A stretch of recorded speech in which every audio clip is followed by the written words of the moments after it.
नमस्कार दोस्तों, आप लोगों का बहुत बहुत स्वागत है आपके अपने यूट्यूब चैनल पर।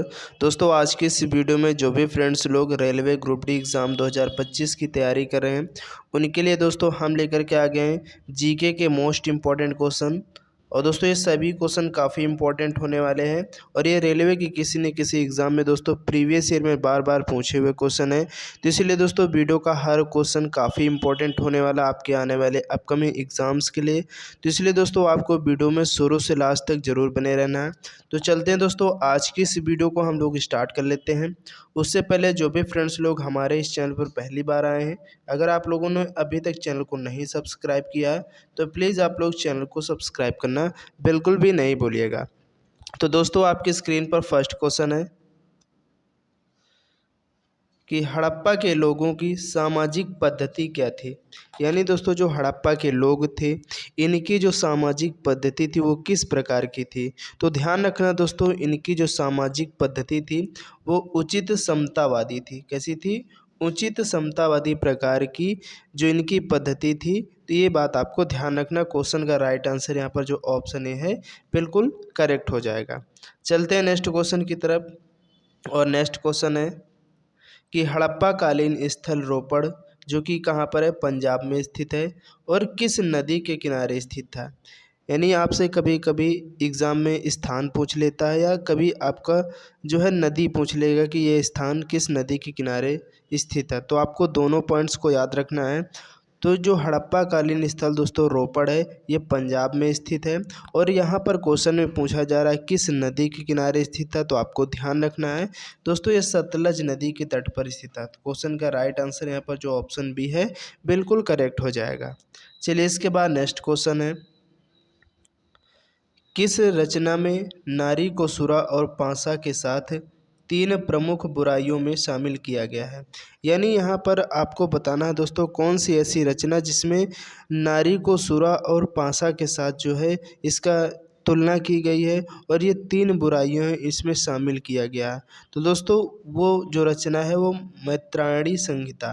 दोस्तों मैत्रायणी संहिता जो है इसमें नारी को सुरा और पासा के साथ तीन प्रमुख बुराइयों में शामिल किया गया है। तो आपको ध्यान रखना क्वेश्चन का राइट आंसर यहाँ पर जो ऑप्शन ए है बिल्कुल करेक्ट हो जाएगा। इसके बाद नेक्स्ट क्वेश्चन है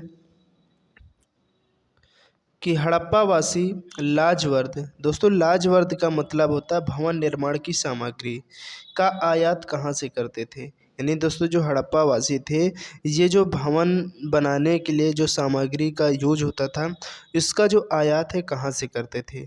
तो दोस्तों आपको ध्यान रखना है ये हिंदू कुश क्षेत्र के जो बदख्शां थे, यहाँ से ये जो सामग्री है इसका आयात करते थे। तो क्वेश्चन का राइट आंसर यहाँ पर जो ऑप्शन ए है करेक्ट हो जाएगा। तो आपको ध्यान रखना है। चलिए इसके बाद नेक्स्ट क्वेश्चन है कि आर्य शब्द का शाब्दिक अर्थ क्या होता है। देखिए दोस्तों आर्य शब्द का जो शाब्दिक अर्थ है इसका मतलब होता है श्रेष्ठ या कुलीन। तो क्वेश्चन का राइट आंसर ऑप्शन जो बी है करेक्ट हो जाएगा। आपको ध्यान रखना है।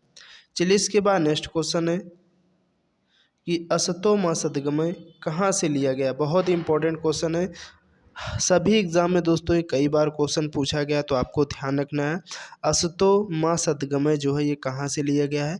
दोस्तों ये ऋग्वेद से लिया गया है। क्वेश्चन का राइट आंसर ऑप्शन जो ए है करेक्ट हो जाएगा। आपको ध्यान रखना है। चलिए इसके बाद नेक्स्ट क्वेश्चन है कि अध्यात्म ज्ञान के विषय में नचिकेता और यम का संवाद किस उपनिषद में प्राप्त होता है। यानी दोस्तों अध्यात्म का जो ज्ञान है इसका एक विषय है जिसमें नचिकेता और यम थे। इन दोनों के संवाद का जो है ये किस उपनिषद में मिलता है। तो आपको ध्यान रखना दोस्तों उस उपनिषद का नाम है कठोपनिषद। दोस्तों जो कठोपनिषद है इसमें आपके जो नचिकेता थे, ठीक है, नचिकेता और जो यम थे, इन दोनों के संवाद की जो कहानी है इस उपनिषद में लिखी गई है। तो आपको ध्यान रखना है। चलते हैं नेक्स्ट क्वेश्चन की तरफ। और नेक्स्ट क्वेश्चन है कि ऋग्वेद में कुल कितने मंडल हैं। आपको ध्यान रखना इंपॉर्टेंट है, कई बार क्वेश्चन पूछा गया है कि ऋग्वेद में जो मंडलों की संख्या वो टोटल कितनी है। तो दोस्तों 10 मंडल है। कितने हैं? 10 मंडल। अगर सूक्त की बात करें तो ये भी आपको ध्यान रखना है कि ऋग्वेद में जो सूक्त हैं वो कितने हैं। तो 1028 28, यानी 28 जो है इसमें सूक्त है, यानी 1028 जो है इसमें सूक्तियों की संख्या है। तो ये भी आपको ध्यान रखनी है। इसके बाद नेक्स्ट क्वेश्चन है कि ऋग्वेद में निम्नांकित किन नदियों का उल्लेख अफगानिस्तान के साथ आर्यों के संबंध का सूचक है। यानी ऋग्वेद की ऐसी कौन सी नदियां हैं जिनका उल्लेख अफगानिस्तान के साथ आर्यों का एक संबंध सूचक का प्रतीक है। तो दोस्तों वो दो नदियां हैं, वो दो नदियां कौन कौन सी हैं, तो कुंभा और क्रम। ये ऐसी दो नदियां हैं ऋग्वेद की जिनका उल्लेख अफगानिस्तान के साथ आर्यों के संबंध का सूचक है। तो क्वेश्चन का राइट आंसर यहाँ पर जो ऑप्शन सी है बिल्कुल करेक्ट हो जाएगा। इसके बाद नेक्स्ट क्वेश्चन है कि प्राचीन भारत में पहला विदेशी आक्रमण किनके द्वारा किया गया था। यानी दोस्तों अगर प्राचीन भारत की बात करें तो यहाँ पर जो पहला विदेशी आक्रमण हुआ था वो किनके द्वारा किया गया था भारत पर। तो दोस्तों वो है ईरानियों के द्वारा। सबसे पहले जो प्राचीन भारत में जो पहला विदेशी आक्रमण हुआ वो ईरानियों के द्वारा किया गया था। तो क्वेश्चन का राइट आंसर ऑप्शन ए जो है करेक्ट हो जाएगा। इसके बाद नेक्स्ट क्वेश्चन है कि निम्नलिखित में से किसने स्वयं को हिंदुस्तान का तोता कहा था। हिंदुस्तान का तोता या तूतीय हिंद के नाम से जाने वाले व्यक्ति कौन थे। तो आपको मालूम भी होगा दोस्तों, वो थे आपके अमीर खुसरो। क्वेश्चन का राइट आंसर ऑप्शन सी जो है यहाँ पर करेक्ट हो जाएगा। इसके बाद नेक्स्ट क्वेश्चन है कि सिख गुरु अर्जुन देव किसके शासनकाल में थे। तो दोस्तों सिख गुरु अर्जुन देव जो थे ये किसके शासनकाल में थे। और दोस्तों इन्हें सिखों का पांचवा गुरु भी कहा जाता था, ये भी आपको ध्यान रखना है। ये पांचवें सिखों के जो है पांचवें गुरु थे। और ये किसके शासन काल में थे, तो ध्यान रखना दोस्तों जहांगीर के। क्वेश्चन का राइट आंसर ऑप्शन जो टी है ये बिल्कुल करेक्ट हो जाएगा। चलिए इसके बाद नेक्स्ट क्वेश्चन है कि मृणालिनी साराभाई का संबंध किस शास्त्रीय नृत्य शैली से है। यानी दोस्तों यहाँ पर क्वेश्चन बहुत इंपॉर्टेंट है, स्टैटिक जीके से रिलेटेड है कि मृणालिनी साराभाई जो हैं इनका संबंध किस शास्त्रीय नृत्य से है। तो आपको ध्यान रखना दोस्तों आपका जो भरतनाट्यम है, दोस्तों भरतनाट्यम है ये किस राज्य का है। ये भी आपको ध्यान रखना तमिलनाडु राज्य का है। पूछा जाता है आपके एग्जाम में कि भरतनाट्यम का संबंध किस राज्य से है, तो तमिलनाडु से है। और इसकी जो फेमस कलाकार हैं वो मृणालिनी साराभाई हैं। तो ये भी आपको ध्यान रखना। क्वेश्चन का राइट आंसर ऑप्शन जो बी है करेक्ट हो जाएगा। अगर बात करें दोस्तों यहाँ पर कथक जो है ये कहाँ का नृत्य है, तो दोस्तों उत्तर भारत का। ठीक है, कहाँ का है, उत्तर भारत का। तो ये भी आपको ध्यान रखना है। और आपका कुचिपुड़ी दोस्तों कहाँ का है, तो आंध्र प्रदेश राज्य का है। इस पॉइंट्स को भी आपको ध्यान रखना है।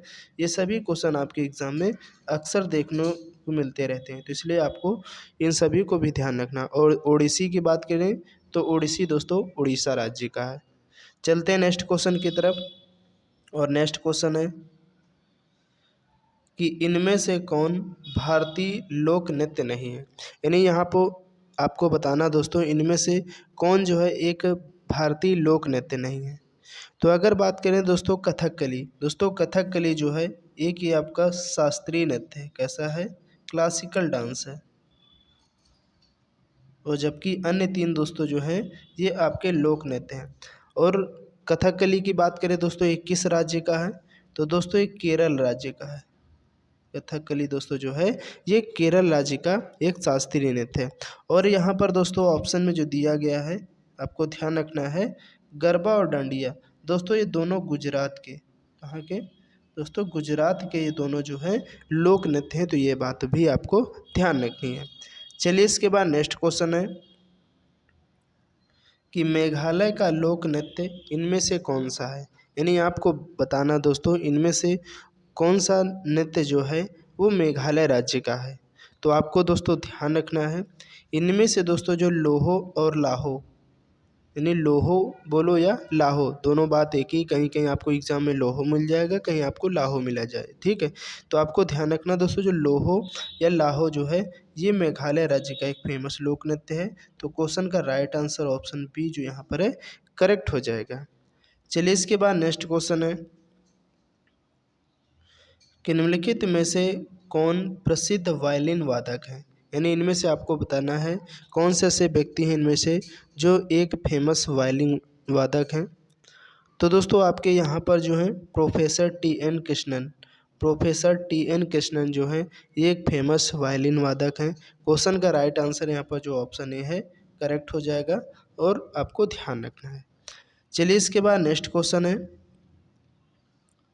कि अमृता शेरगिल किस रूप में प्रसिद्ध हुई। यानी दोस्तों जो अमृता शेरगिल हैं ये किस रूप यानी किस क्षेत्र में फेमस हैं।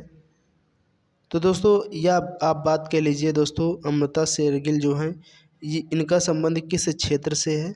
तो आपको दोस्तों ध्यान रखना है ये एक चित्रकार है। क्या है यानी जो अमृता शेरगिल हैं ये एक चित्रकार हैं। तो ये बात आपको ध्यान रखनी है। अगर बात करें दोस्तों इनकी जन्म की यानी जो आपकी अमृता शेरगिल हैं इनका दोस्तों जन्म कहाँ हुआ। तो दोस्तों इनका जन्म जो बुडापेस्ट आपका कहाँ पड़ता है। तो दोस्तों हंगरी में पड़ता है। तो ये बात भी आपको ध्यान रखनी है। चलिए नेक्स्ट क्वेश्चन है कि भारत माता नामक प्रसिद्ध पेंटिंग के चित्रकार कौन थे। तो दोस्तों भारत माता एक फेमस पेंटिंग है। इसके जो चित्रकार थे वो कौन थे। तो दोस्तों उनका नाम है अवनींद्रनाथ टैगोर। तो क्वेश्चन का राइट आंसर ऑप्शन बी है जो है यहाँ पर करेक्ट हो जाएगा। चलिए इसके बाद नेक्स्ट क्वेश्चन है कि सिखों के 10वें गुरु गोबिंद सिंह का जन्म कहाँ हुआ था। तो आपको ध्यान रखना दोस्तों गुरु गोबिंद सिंह जो है ये सिखों के 10वें गुरु थे और इनके जन्म की बात करें कहाँ हुआ था। तो दोस्तों पटना बिहार में हुआ था। और अगर बात करें कब हुआ था तो ये भी आपको ध्यान रखना है 26 दिसंबर 1666 में दोस्तों इनका जन्म होता है। और अगर इनकी मृत्यु की बात करें दोस्तों तो ये भी आपको ध्यान रखना है क्योंकि क्वेश्चन पूछा जाता है। इनकी दोस्तों जो मृत्यु है वो हुई थी 7 अक्टूबर 1708 में। ठीक है इनका जन्म दोस्तों 26 दिसंबर 1666 में होता है। कहाँ होता है पटना बिहार में होता है। और इनकी जो मृत्यु हुई होती है वो 7 अक्टूबर 1708 में होती है। तो ये बात आपको ध्यान रखनी है। चलते हैं नेक्स्ट क्वेश्चन की तरफ। और नेक्स्ट क्वेश्चन है दोस्तों आज की इस वीडियो का लास्ट क्वेश्चन है कि इस्लाम धर्म के संस्थापक पैगंबर मोहम्मद का जन्म किस वर्ष हुआ था। तो दोस्तों जो इस्लाम धर्म के संस्थापक पैगंबर मोहम्मद थे इनका जन्म जो है वो दोस्तों 570 ईस्वी में होता है। और कहाँ पर होता है तो मक्का में होता है। ठीक है तो क्वेश्चन का राइट आंसर ऑप्शन जो बी है बिल्कुल करेक्ट हो जाएगा। तो उम्मीद करते हैं दोस्तों आज का सेशन आप लोगों को काफ़ी ज़्यादा पसंद आया होगा। तो आप लोग प्लीज़ वीडियो को लाइक कर देना और ज़्यादा से ज़्यादा अपने दोस्तों तक शेयर कर देना इस वीडियो को। जितने भी आपके फ्रेंड्स लोग रेलवे एग्ज़ाम्स की तैयारी कर रहे हैं अगर आप लोगों ने अभी तक चैनल को नहीं सब्सक्राइब किया है तो प्लीज़ आप लोग चैनल को सब्सक्राइब करना नहीं भूलिएगा। क्योंकि दोस्तों अगर आप लोग रेलवे में फॉर्म भर चुके हो तो हमारे इस चैनल को आप लोग सब्सक्राइब करना नहीं भूलिएगा। और दोस्तों डेली हमारे इस चैनल पर साइंस की क्लास और जीके जीएस की क्लास मिलती रहती है। तो आप लोग इस क्लास को जब भी आपको टाइम मिले आप इस क्लास को देखना बिल्कुल भी मत भूला करिए। तो चलते हैं दोस्तों नेक्स्ट वीडियो के लिए। तब तक के लिए जय हिंद जय भारत।